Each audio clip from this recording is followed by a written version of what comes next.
আসসালামু আলাইকুম। First of all এর একটা মানবিক ভিডিও, যারা আসলে হেল্পের ভিডিওগুলো দেখেন, শেয়ার করেন, তারা এই ভিডিওটা দেখেন আর শেয়ারের মাধ্যমে একটু মানবিক কাজে আগ্রহী প্রকাশ করেন। আচ্ছা, যে প্রথমে বলি, এই যে সেলিম কাকা 20 নম্বর ওয়ার্ড মধ্যপাড়া, উনি আসলে দীর্ঘদিন যাবৎ অসুস্থ, আসলে চিকিৎসা হইতেছে। এই আপনার অপারেশনের যে বিষয়টা, এই বিষয়টা 2023 সালে করার কথা ছিল।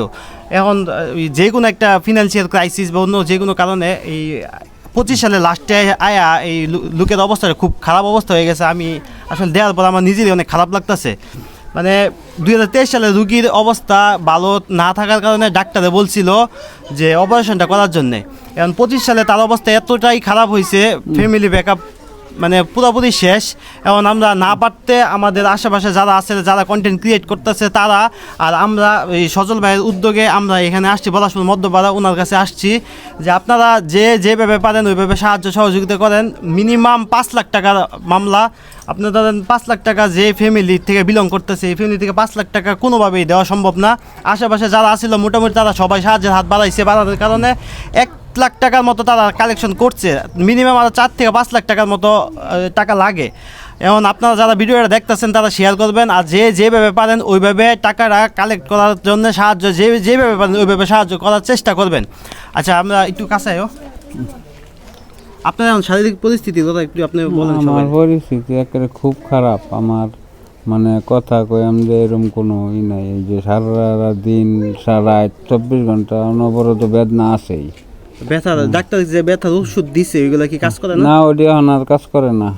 ওখানে ও ডাক্তারে আপনার 25 সালে পরীক্ষা করছি, পরীক্ষা ইকু করছি, এসিজি, মানে সব কিছু পরীক্ষা করার পরে ডাক্তারে কইছে যে এখন তো আপনার 2023 সালে করার কথা আছেন, কিন্তু করছেন না। এখন তো ওষুধে আর এই ওষুধ খাইলেও আর কাজ করতো না। অপারেশন ছাড়া বিকল্প কোনো রাস্তা নাই। আপনি সারা রাত কি এইভাবে জায়গায় থাকেন? এই ভাই সারা রাত এইভাবে কি করলাম, তখন বেলা মনে করুন যে বেশি বেদনাটা বেশি অতিরিক্ত হয়ে যায়, এবেলা চিন্তা ভাবনা অন্য ডায়া করে বুঝলেন। আরে কী করাম না। আসসালামু আলাইকুম। আপনাদের কাছে একটা আসছি, আবদার চাইতেছি। আমি কিছু করতে পারি না, আমি বৃদ্ধ মানুষ। আমার সন্তানের লাগে আপনি কিছু দয়া করুন, একটু মহব্বত করুন, যাতে আমার সন্তানের চিকিৎসা করান। আমার একটা সন্তান দয়া করে আমি চেষ্টা করে দিদি মহব্বতের জন্য দয়া করুন, দয়া করুন আল্লাহ। আসসালামু আলাইকুম, আমি মোহাম্মদ রনি। উনি হচ্ছে আমার বাবা মোহাম্মদ সেলিম মিয়া। ওনার বাল্বের চিকিৎসার জন্য অনেক টাকা লাগে। আমরা হলাম অনেক দরিদ্র মানুষ, আমাদের কাছে টাকা নাই, যার কারণে চিকিৎসা করতে পারতেছি না। এই কারণে আপনাদের সবার কাছে আমি হাত বাড়াইছি, আমার বাবার চিকিৎসার জন্য আপনারা সবাই সাহায্য করেন, যাতে আমি আমার বাবার চিকিৎসা করতে পারি। আসসালামু আলাইকুম। আচ্ছা, যারা দেখতেছেন এই যে ব্যানারটি একটু ভালো করে দেখা দাও।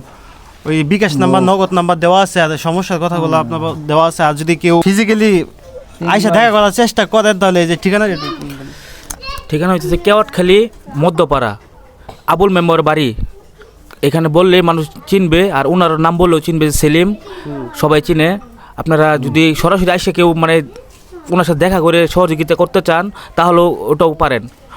আর এই যে ওনাদের বিকাশ নাম্বার দেওয়া আছে পার্সোনাল ওনাদের, হ্যাঁ, ওইখানের মাধ্যমে আপনারা সহযোগিতা করতে পারেন। সবচেয়ে বড় বিষয় হলো আমাদের আশেপাশে যারা কন্টেন্ট ক্রিয়েটার আছেন তারা যদি একটু সাহায্যের হাত বাড়ান, তাহলে আপনাদের থেকে অন্য কেউ জানার পরে এর মনে একটা লোক আছে হয়তো বা, যে একাই কিন্তু এই ওনার চিকিৎসার খরচ বহন করতে সক্ষম। আমরা চাইতেছি এমন 2-1টা লোকের কাছে এই ভিডিওটা, বা আপনারা যারা কন্টেন্ট ক্রিয়েট করেন এই ভিডিওটা বা জানান দেওয়া, যে ওনার চিকিৎসার ব্যয়বহুল একটা চিকিৎসার খরচ যাতে সবাই আমরা চেষ্টার মাধ্যমে সম্পূর্ণ করতে পারি। এটাই। ধন্যবাদ সবাই। আসসালামু আলাইকুম।